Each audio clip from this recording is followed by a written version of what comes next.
Assalamualaikum warahmatullahi wabarakatuh. Selamat siang kepada Bapak dosen dan teman-teman semuanya. Kami dari kelompok 3 yang pada kesempatan kali ini akan menyampaikan hasil diskusi kami dengan materi etika belajar dan metode belajar. Baik, sebelumnya saya akan memperkenalkan anggota kelompok kami terlebih dahulu. Yang pertama yaitu ada Saudari Sania Rosida Rahmawati sebagai pemateri pertama. Yang kedua ada Saudari Putri Aprilia sebagai pemateri kedua dan Saudari Rahmatun Nafiah sebagai pemateri ketiga. Dan berikutnya saya sendiri, Siti Aisyah, sebagai pemateri keempat sekaligus terakhir. Baik, sebelum kita mulai, mari kita membaca bacaan basmalah terlebih dahulu. Bismillahirrohmanirrohim. Baik, langsung saja ke materi yang pertama. Kepada Saudari Sania Rosida Rahmawati, waktu dan tempat dipersilahkan. Apa itu etika? Etika dalam belajar adalah tata cara yang harus dilakukan selama proses pembelajaran itu berlangsung, yang sesuai dengan situasi dan kondisi. Situasi dan kondisi tersebut memiliki makna tidak bertentangan dengan peraturan yang berlaku, baik yang berupa tata tertib maupun kebudayaan tertentu. Terima kasih kepada Saudari Sania Rosida Rahmawati. Berikutnya materi kedua yang akan disampaikan oleh Saudari Putri Aprilia. Waktu dan tempat dipersilahkan.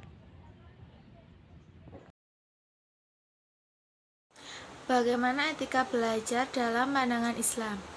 Yang pertama yaitu menyucikan diri dari akhlak tercela dan sifat buruk. Dua yaitu mengurangi kesibukan duniawi.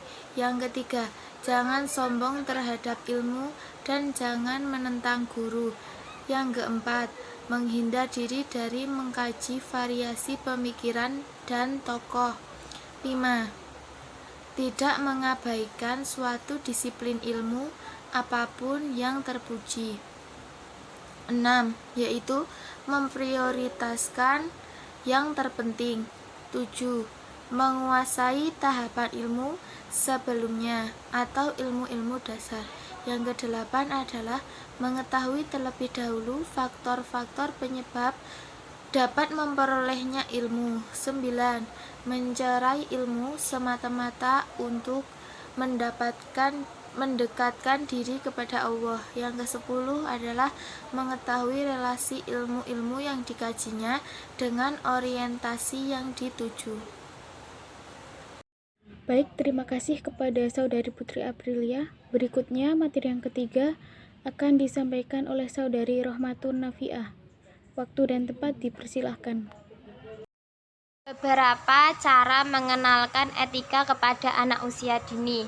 Yang pertama yaitu jadikan diri Anda sebagai contoh yang baik bagi anak. Yang kedua, berikanlah tugas atau tanggung jawab kepada anak. Yang ketiga, tingkatkanlah kepercayaan diri anak. Yang keempat, meningkatkan rasa empati anak. Yang kelima, bersikap responsif dalam menyelesaikan masalah. Yang keenam, jangan memarahi anak. Selanjutnya, apa itu metode? Metode yaitu dapat diartikan sebagai cara-cara atau langkah-langkah yang digunakan dalam menyampaikan suatu gagasan, pemikiran, atau wawasan yang disusun secara sistematik serta terencana serta didasarkan pada teori, konsep dan prinsip tertentu yang terdapat dalam berbagai disiplin ilmu yang terkait. Terima kasih kepada Saudari Rahmatun Nafiah.